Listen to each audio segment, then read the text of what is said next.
तारीख पे तारीख, तारीख पे तारीख, कोर्ट शिवसेना केसमध्ये शिंदेंना झुकतं माप देतंय हे स्पष्ट दिसतंय असा आरोप केला जातोय। केंद्रीय निवडणूक आयोगाने शिंदे गटाला शिवसेना हे पक्षाचे नाव आणि धनुष्यबाण चिन्ह देण्याचा निर्णय घेतला। त्या निर्णयाला शिवसेना ठाकरे गटाने सर्वोच्च न्यायालयात आव्हान दिलं होतं। काल त्या प्रकरणी अंतिम सुनावणी होईल अशी सर्वांना आशा होती, कारण स्थानिक स्वराज्य संस्थांच्या निवडणुकींच्या धर्तीवर हे प्रकरण निकालात काढणं गरजेचं आहे अशी मागणी ठाकरे गटाने केली होती। सुनावणी होईल असं सगळ्यांना वाटत असताना आणि महाराष्ट्राच्या नजरा संपूर्ण शिवसैनिकांच्या नजरा सुनावणीकडे लागलेल्या असताना, निकालाकडे लागलेल्या असताना कोर्टाने मात्र पुन्हा एकदा ठाकरेंना धक्का दिला आणि शिंदेंना दिलासा दिला। शिंदेंना मिळालेला हा दिलासा त्यांना मुंबई महापालिका निवडणुकीत फायदेशीर ठरू शकतो। काय घडलं काल कोर्टात? शिंदे गटाची चिंता काही अंशी कमी कशी झाली आहे? पुन्हा एकदा कोर्टाने ठाकरेंना कसला दणका दिलाय? जनमत ठाकरेंच्या बाजूने असलं तरी निकाल शिंदेंच्या बाजूने लागेल अशी कुजबुज का सुरू आहे? न्यायपालिका कुणाच्या दबावाखाली काम करतेय का?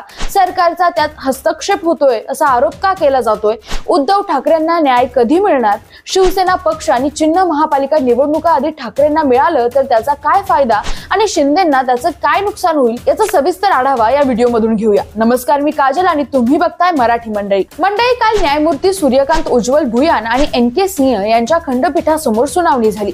ज्येष्ठ वकील कपिल सिब्बल यांनी ठाकरे गटाच्या वतीने युक्तिवाद केला होता।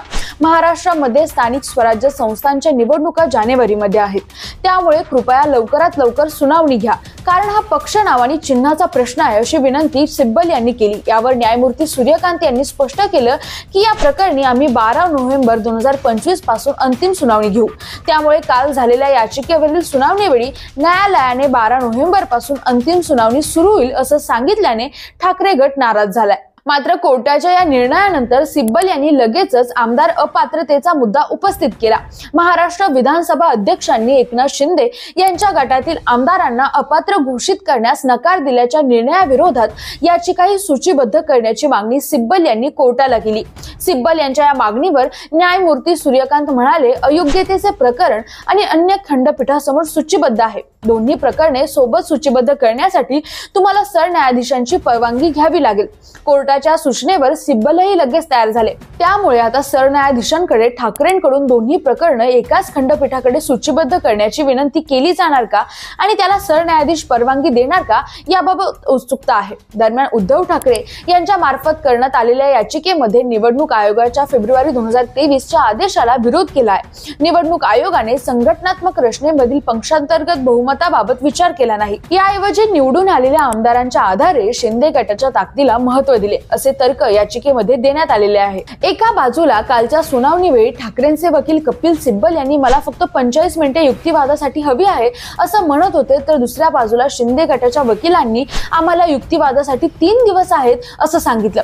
शिवसेना पक्ष प्रमुखपदी उद्धव ठाकरेंची निवड बेकायदेशीर आहे असा दावा शिंदे गटाकडून दरवेळी करण्यात येतो, पण एकूणच पुढील 3 दिवस सलग सुनावणी घेण्यापेक्षा आता 12 नोव्हेंबर पासून सलग अंतिम सुनावणी घेण्यात येईल असं न्यायालयाने म्हटल्याची माहिती वकील असीम सरोदे यांनी माध्यमांशी बोलताना दिली आहे। माध्यमांसोबत संवाद साधताना असीम सरोदे म्हणाले की न्यायाधीशांनी मागच्या तारखेला सांगितलं होतं की सुनावणी वेळी कोणतेही छोटे छोटे मुद्दे न घेता आपण अंतिम तारीख नक्की करू। त्यानुसार आजची तारीख निश्चित करण्यात आली होती, त्यामुळे आम्हाला सुद्धा वाटत होतं की आज निकाल लागेल, पण न्यायाधीशांना आज त्यांच्या अर्धवट झालेल्या सुनावण्या पूर्ण करायच्या असल्याने त्यांनी सांगितलं की आज सुनावणी शक्य होणार नाही। तसेच आम्हाला आमची बाजू मांडण्यासाठी 3 दिवस पाहिजेत अशी मागणी विरोधी पक्षांच्या वकिलांकडून करण्यात आली होती। त्यामुळे आज सुनावणी पूर्ण होणार नाही हे लक्षात घेऊन न्यायाधीशांनी पुढची तारीख दिली। त्याचप्रमाणे सुनावणी 1-2 दिवसात संपवू असंही न्यायालयाने स्पष्ट केल्याचं ते म्हणाले। तसंच आता नाही तर डिसेंबर मध्ये सुनावणी घ्यावी असा आग्रह शिंदे गटाकडून करण्यात आलाय। त्याबद्दल बोलताना असीम सरोदे म्हणाले की ज्यांची बाजू कमजोर असते त्यांना काहीतरी न्यायिक क्लुप्त्या करायच्या असतात। मी मगाशी जसं म्हटलं, शिवसेना उद्धव बाळासाहेब ठाकरे यांची संविधानिक आणि कायद्याच्या दृष्टिकोनातून मजबूत बाजू आहे, त्यामुळे हे प्रकरण जेवढं पुढे ढकलता येईल तेवढं ढकलावं असा सूचना त्यांना मिळाल्या असतील। त्यानुसार त्यांच्या वकिलांकडून युक्तिवाद केला असण्याची शक्यता आहे असाही गौप्यस्फोट सरोदे यांनी केला। यावरून न्यायपालिकेच्या कारभारावर ही लोकांकडून प्रश्नचिन्ह उपस्थित केलं जात आहे। जसा केंद्रीय निवडणूक आयोगाच्या कारभारावर राहुल गांधी यांनी सवाल उपस्थित केलाय तसाच कारण गेल्या 3 वर्षांपासून हा वाद सुरू आहे आणि या प्रकरणी फक्त तारखांवर तारखा मिळतात, न्याय काही मिळत नाही अशी भावना ठाकरे समर्थकांमध्ये आहे। गेली विधानसभा निवडणूक, बेस्ट निवडणूक यामध्ये जो ठाकरेंच्या पक्षाला दणका बसलाय त्यातून उभारी मिळण्यासाठी, पक्षाला पुन्हा एकदा नवसंजीवनी मिळवण्यासाठी महानगरपालिका आणि एकूणच स्थानिक स्वराज्य संस्थांच्या निवडणुकांमध्ये चांगली कामगिरी करून दाखवणं ठाकरेंसाठी गरजेचं आहे। त्यामुळे जर शिवसेना पक्षाचं नाव आणि चिन्ह ठाकरेंना मिळालं तर त्यांची गाडी सुसाट सुटू शकते, कारण तेव्हा शिवसेना ठाकरेंचीच यावर शिक्कामोर्तब होईल आणि मुंबईकर जनमानसात पुन्हा एकदा नवचैतन्य निर्माण होईल। तर दुसऱ्या बाजूला एकनाथ शिंदे आणि त्यांच्या पक्षाला मात्र या निर्णयाचा मोठा तोटा सहन करावा लागू शकतो।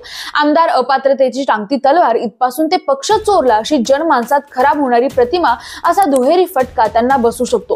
ठाकरे बंधूंची गट्टी, मित्रपक्ष भाजपकडून होत असलेली कोंडी याचा परिणाम म्हणून स्थानिक स्वराज्य संस्थांच्या निवडणुकांमध्ये ठाकरे गट शिंदे सेनेचा फडशा पाडू शकतो। तुम्हाला याबद्दल काय वाटतंय? मुद्दाम निकाल द्यायला वेळ लावला जातोय का? यामागे कुणाचं दबाव तंत्र असू शकतं का? ठाकरेंना न्याय मिळणार की नाही? तुमची मते कमेंट करून नक्की सांगा आणि मराठी मंडईला सबस्क्राईब करायला विसरू नका। धन्यवाद।